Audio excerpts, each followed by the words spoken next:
Hello friends, कैसे हैं आप लोग। और पढ़ाई हो रही है कि नहीं हो रही है। आप लोग घर पे पढ़ें और आप अकेले ही अगर पढ़ रहे हैं, क्योंकि आजकल लॉकडाउन चल रहा है। तो जब भी आपसे पूछा जाए, जैसे क्वेश्चन मैं पूछता हूँ कि आपको समझ में आया, तो अपने आप अपने रूम में अकेले कहिए कि हाँ समझ में आ रहा है। इससे आपका डिस्ट्रैक्शन नहीं होगा, टॉपिक समझ में आया। हमने 2 लेक्चर्स में आपको कंसेप्ट ऑफ चार्ज और कूलम्ब्स लॉ समझाया था। आज हमारा तीसरा लेक्चर है vector form of Coulomb's law, जो सीबीएसई के लिए बहुत ही इंपॉर्टेंट टॉपिक है, इसलिए आप इसको ध्यान से सुनें। और हमको यहाँ से एक चीज़ और प्रूफ करने को मिलेगा कि हम कैसे न्यूटन्स थर्ड लॉ को डिराइव कर सकते हैं बाय द कूलम्ब्स लॉ। तो हम यहाँ से न्यूटन्स थर्ड लॉ को डिराइव भी करेंगे by the Coulomb's law. Let us see the preview is given here. This is the vector form of Coulomb's law, and this is the deduction of Newton's third law from Coulomb's law. So हम Newton's third law, that is action reaction law, को भी proof करके दिखाएंगे यहाँ से, जो आपका बहुत इंपॉर्टेंट क्वेश्चन। हमने कल आपको बताया था कि according to Coulomb's law, the force between the two charges is given by 1/4πε0 q1 q2 upon r square. Here the left hand side is a vector, but right hand side is not a vector quantity. That is, अगर हमको equation को सही करना है तो ये भी vector होना चाहिए, लेकिन हम इसमें खोजेंगे कि कौन सा इसमें वेक्टर बन सकता है, क्योंकि हमको वेक्टर फॉर्म जानना है। तो ये चार्जेस स्केलर होते हैं, ये आपका कांस्टेंट क्वांटिटी है, कांस्टेंट कभी वेक्टर नहीं होता है। तो आपका ये r जो पोजीशन वेक्टर है, ये आपका वेक्टर क्वांटिटी है। इसका मतलब कि r हमारे लिए ये डायरेक्शन का रोल प्ले करेगा। इसको समझने के लिए हमने एक फिगर बनाया है। सपोज आपके पास 2 चार्जेस हैं, Q1 and Q2, point charges हैं, और इनका ये ओरिजिन है। ओरिजिन के रिस्पेक्ट में इनका पोजीशन वेक्टर दिया गया R1 एंड R2। क्योंकि ये दोनों चार्जेस के हेड से हेड ज्वाइंट हैं, इसलिए अगर हम इनका रिजल्टेंट निकालें तो या तो वो R12 होगा या R21 होगा। वो डिपेंड करेगा कि उसका डायरेक्शन क्या लेते हैं हम।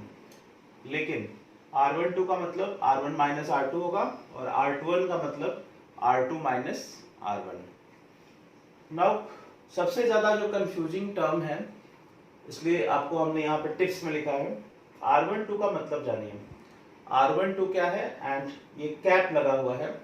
वेक्टर का बहुत इंपॉर्टेंट रोल है, इसलिए आप अगर आप वेक्टर नहीं पढ़े हैं 11th में अच्छे से, तो उसको रिकैप कर लीजिएगा। वेक्टर बहुत ज़्यादा इंपॉर्टेंट रोल प्ले करता है।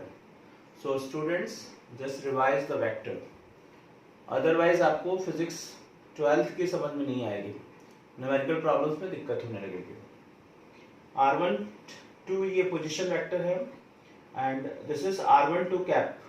कैप आपको मैंने अभी बताया यूनिट वेक्टर है, हैविंग द मैग्नीट्यूड 1। इसका मैग्नीट्यूड 1 होता है, डायरेक्शन होता है इसमें। तो R12 का मतलब है जो आपका यूनिट वेक्टर है, R12 वेक्टर में हम उसके मैग्नीट्यूड से डिवाइड कर देते हैं। और सबसे ज्यादा इंपॉर्टेंट टर्म है ये unit vector leading from Q2 to Q1। इसका मतलब कि अगर हमको डायरेक्शन Q2 से Q1 की तरफ लेना होगा तो हमको R12 वेक्टर यूज करेंगे, और जब हमको R21 यूज करना होगा तो उसका डायरेक्शन Q1 से Q2 होगा। मेन इंपॉर्टेंट पॉइंट है ये आपका।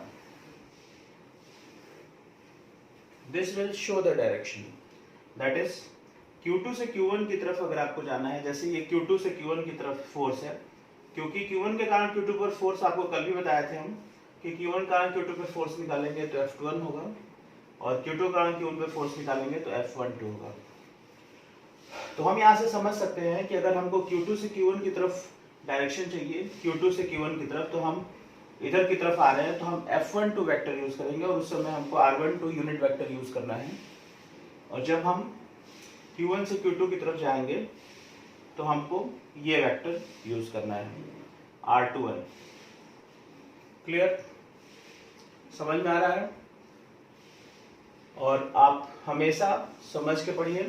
दूसरी चीज, आपको ये दोनों टर्म्स हमेशा याद रखना है, दिमाग में इसका कॉन्सेप्ट क्लियर करना है।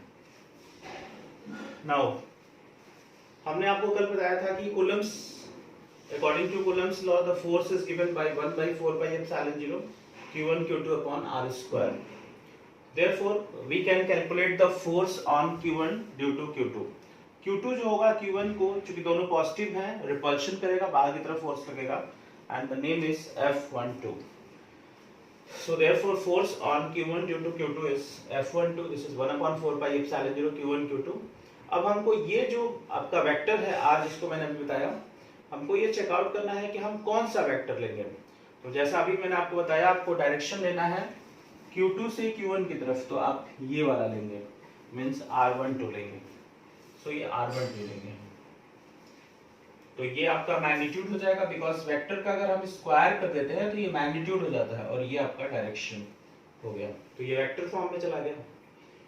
सिमिलरली उसी तरह से हम फोर्स चार्ज q2 पे निकाल सकते हैं, q1 कारण, जो इसकी वैल्यू हो जाएगी 1 upon 4 pi epsilon 0 q1 q2 upon r21 whole square and r21 cap. Because r21 आप देख लीजिए, q1 से q2 की तरफ हम जा रहे हैं, मीन्स हमको उधर जाना है, इसलिए हम f21 को यूज करेंगे। समझ में आ रहा है? आप अगर इसको नोट करना चाहते हैं, जल्दी से इसका फटाफट स्क्रीनशॉट ले लीजिए।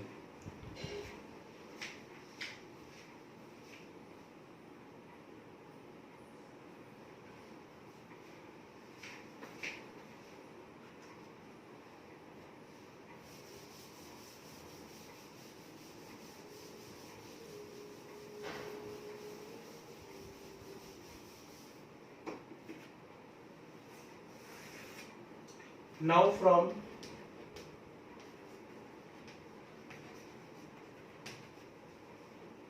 equation 2 and 3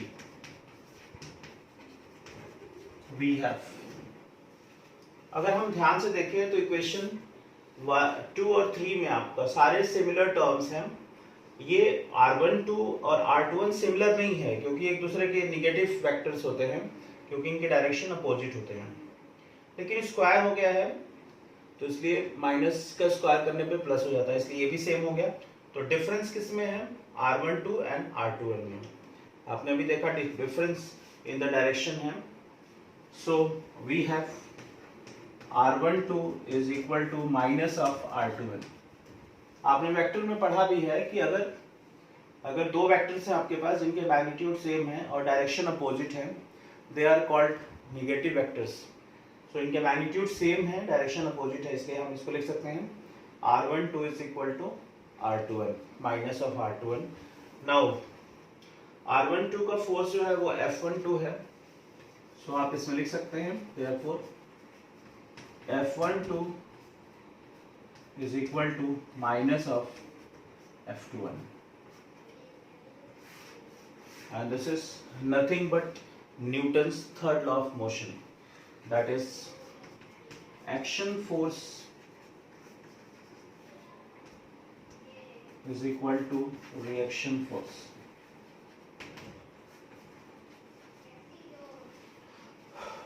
This is action force, this is the reaction force.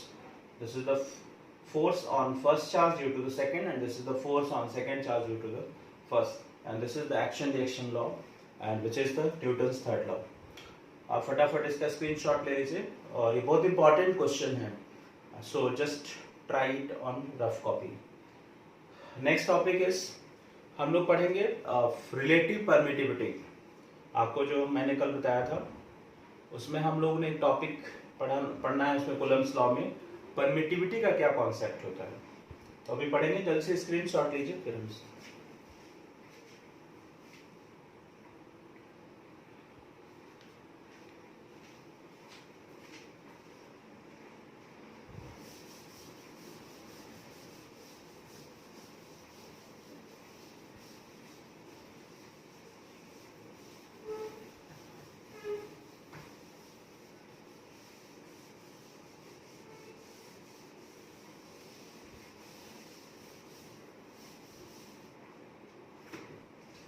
Our next topic is relative permittivity.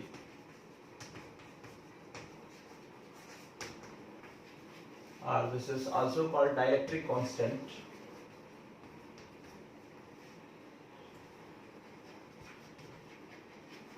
which will be denoted by K. Suppose in the previous class we will discuss that when the two charges are placed at distance, point charges are placed in a distance r in air or vacuum. This is the air or vacuum. Then the force is given by, according to Coulomb's law, the force is given by, it is already discussed in the class, the previous class, that according to Coulomb's law the force is given by Fo is equal to 1 upon 4 pi epsilon 0 Q1 Q2 upon R square. Here Fo is written. Fo का क्या मतलब है? Fo एक just symbol हमने लिखा है कि जब हम एयर या फिर वैक्यूम के लिए यूज करेंगे तो हम Fo से डिनोट करेंगे, क्योंकि ये एयर या वैक्यूम के लिए है। और आप जानते हैं epsilon 0 is the permittivity of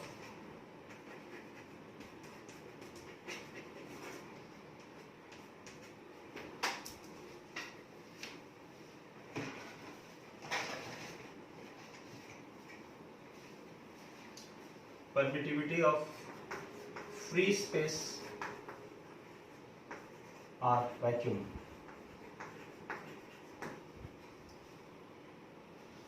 हम लोग को यहाँ पे डिस्कस करना है कि क्या अगर हम ये परमिटिविटी जो मीडियम की प्रॉपर्टी होती है ये बताती है कि मीडियम पे चार्जेस पे कितना फोर्स लग रहा है, मीडियम के कारण चार्जेस पे फोर्स की वैल्यू क्या हो रही है। तो हम ये पता करना चाहते हैं कि क्या इन चार्जेस को किसी मीडियम में प्लेस कर देंगे तो क्या इनके फोर्सेस चेंज होंगे? Yes, that is Coulomb's law is based on the intervening medium. अगर चार्जेस का मीडियम बदल दिया जाएगा तो कूलम्स लॉ चेंज हो जाएगा। So when charges are placed in medium,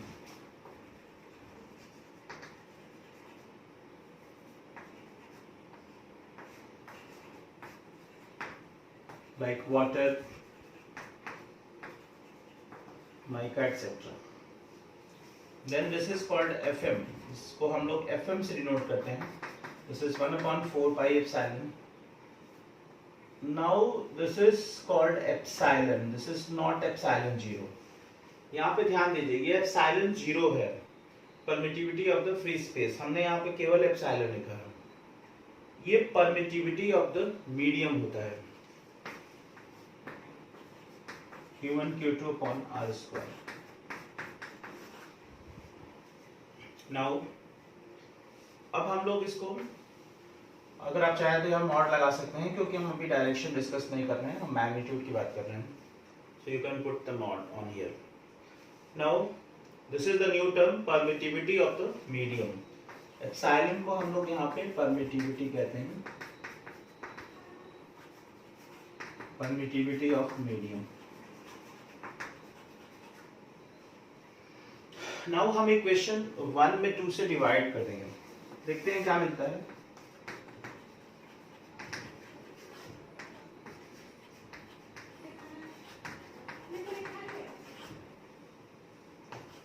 This is Fo upon Fm. You can see that all the terms, that is Q1 Q2 upon R square and Q1 Q2 upon R square, get cancelled, and we get 1 upon 4 pi epsilon 0 divided by 1 upon 4 pi epsilon. So 1 upon 4 pi epsilon 0 divided by 1 upon 4 pi epsilon. So you get Fo upon Fm is equal to epsilon upon epsilon 0. This is the important term, that is epsilon upon epsilon 0. This is called epsilon r. This is called relative permittivity, and it is also called K, dielectric constant. ये आपका dielectric constant मिल जाएगा. और ये जो term है इसको relative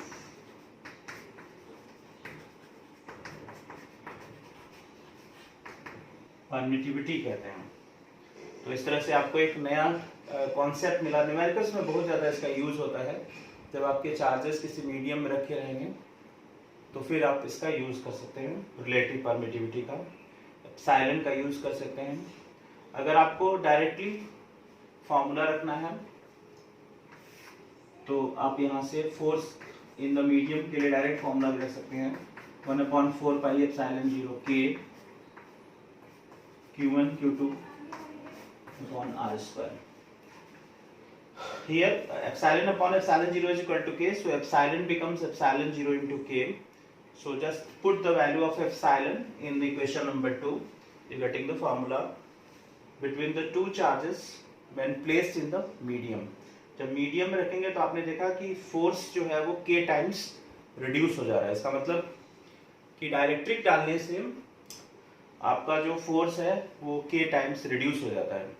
dielectric के बारे में हम लोग डिटेल स्टडी करेंगे चैप्टर नंबर 2 में, that is electric potential and capacitance. This is the major topic of second chapter. This is only introduction of the dielectric. Dielectric आपको थोड़ा सा मैं बता देता हूँ। डाइलेक्ट्रिक वो सब्सटेंस होते हैं जो इनिशियली जो होते हैं वो बैड कंडक्टर्स होते हैं, लेकिन अगर हम उस पर स्ट्रॉन्ग इलेक्ट्रिक फील्ड अप्लाई करते हैं तो उनकी कंडक्टिविटी को थोड़ी सी बढ़ाई जा सकती है। इस तरह से हम लोगों ने इन 3 लेक्चर्स में चार्ज के बारे में पढ़ लिया, चार्ज के ट्रांसफर के बारे में पढ़ा, कूलम्ब्स लॉ आपको पढ़ा दिया गया। कूलम्ब्स लॉ का आज हम लोगों ने वेक्टर फॉर्म भी पढ़ा और हमने परमिटिविटी पढ़ी। अब हम लोगों को मेजर टॉपिक डिस्कस करना है electric field. Electric field CBSE के लिए बहुत इम्पॉर्टेंट टॉपिक है और आपके आगे के कॉम्पिटिटिव लेवल्स के लिए भी इम्पॉर्टेंट है। इससे बहुत सारे क्वेश्चंस मिलेंगे आपको, बहुत सारे डेरिवेशंस मिलेंगे, डाइपोल मिलेगा आपको। तो इसलिए इलेक्ट्रिक फील्ड का क्लास हम अगले लेक्चर में लेंगे और इलेक्ट्रिक फील्ड के कॉन्सेप्ट को समझेंगे। इलेक्ट्रिक फील्ड लाइंस क्या होती हैं, इलेक्ट्रिक फील्ड लाइंस को कैसे हम कंस्ट्रक्ट करेंगे, ये सब अगले लेक्चर में हम लोग डिस्कस करेंगे। तब तक के लिए आप पढ़ाई करें, घर पे रहें, सुरक्षित रहें और एक ज़रूर आपसे रिक्वेस्ट है कि चैनल को ज़रूर सब्सक्राइब करें ताकि आपको नोटिफिकेशन मिलता रहे, ताकि आप कोई भी वीडियो लेक्चर आप मिस न करें। बहुत ही जल्दी हम लोग 11th की भी क्लासेस स्टार्ट करेंगे। 11th की क्लासेस, 9th की क्लासेस, 10th की क्लासेस, ये हम जल्दी स्टार्ट करने वाले हैं। पहले हम 12th पे फोकस दिए हैं, 12th का कोर्स थोड़ा सा बड़ा है, जल्दी हम लोग 11th की क्लासेस पे भी आएंगे। आप चैनल को जरूर सब्सक्राइब करें। धन्यवाद। कोई भी दिक्कत हो आपको तो कमेंट बॉक्स में आप जरूर शेयर करें। Thank you. आप इसका स्क्रीनशॉट ले लीजिए, बहुत इंपॉर्टेंट टॉपिक।